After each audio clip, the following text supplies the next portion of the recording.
The chants can be heard throughout this district in central Seoul.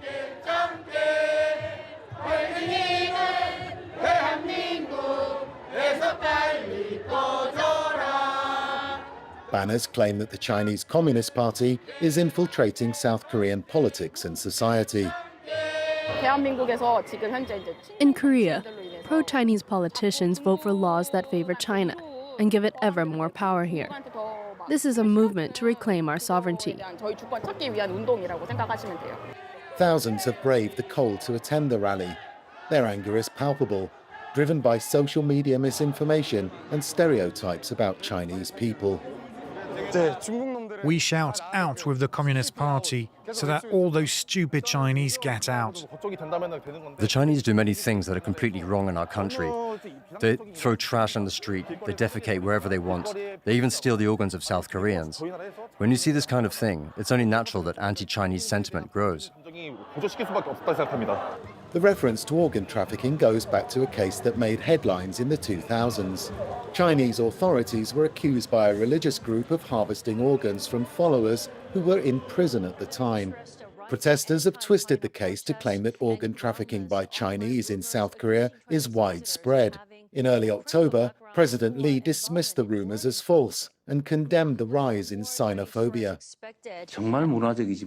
Such uncivilized, degrading acts that damage our national dignity must never be tolerated or left unchecked. Chinese residents of South Korea are alarmed.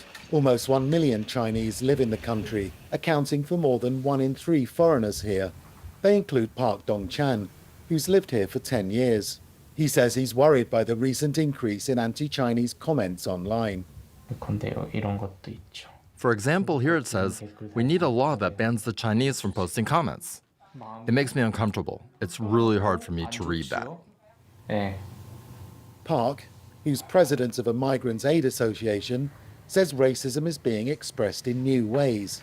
What worries us most is that where it's hatred towards China, or hatred in general,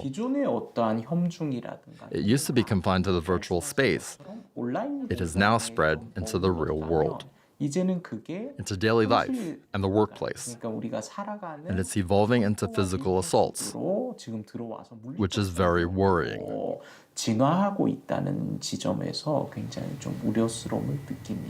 He attributes the trend to an incident on December the 3rd, 2024, after the then President Yoon Suk-yeol denounced Chinese and North Korean infiltrators in an attempt to justify his botched imposition of martial law. That only emboldened his xenophobic supporters.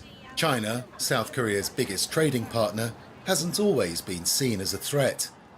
Seoul and Beijing had close ties in the 1990s, but that changed, especially after the COVID-19 pandemic. South Korea is one of the countries where public opinion is among the most hostile towards China.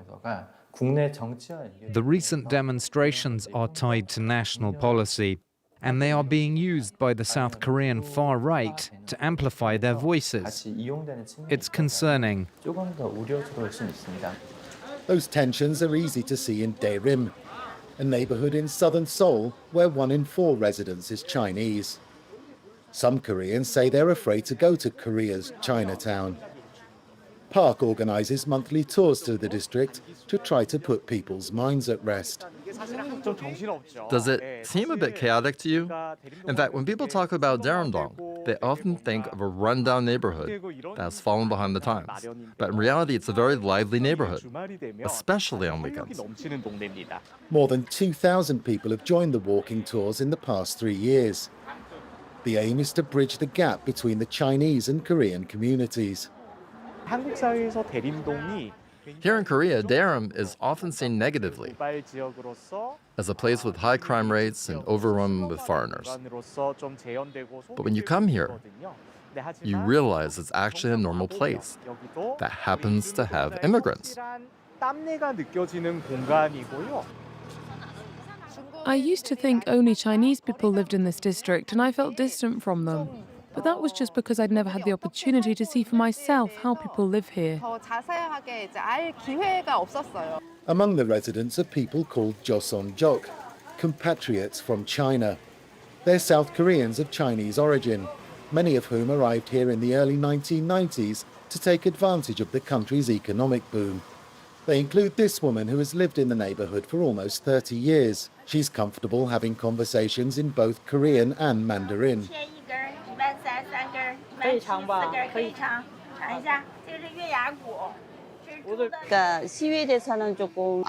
I think the demonstrations against Chinese people are a bad thing. We're citizens of this country, so we also belong here as Korean people. While their diplomatic ties improve, China and South Korea still have work to do to bring their citizens together.